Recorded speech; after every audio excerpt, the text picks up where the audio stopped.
For the first time in history, and as the need became acute, we needed women for the jobs that women can do as well as men.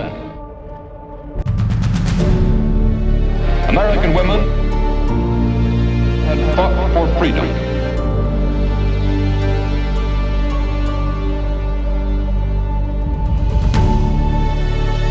They would fight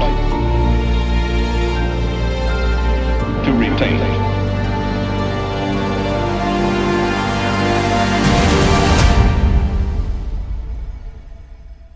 For the first time in history, next year the Riverhounds will have company here at Highmark Stadium. Rosie the Riveter.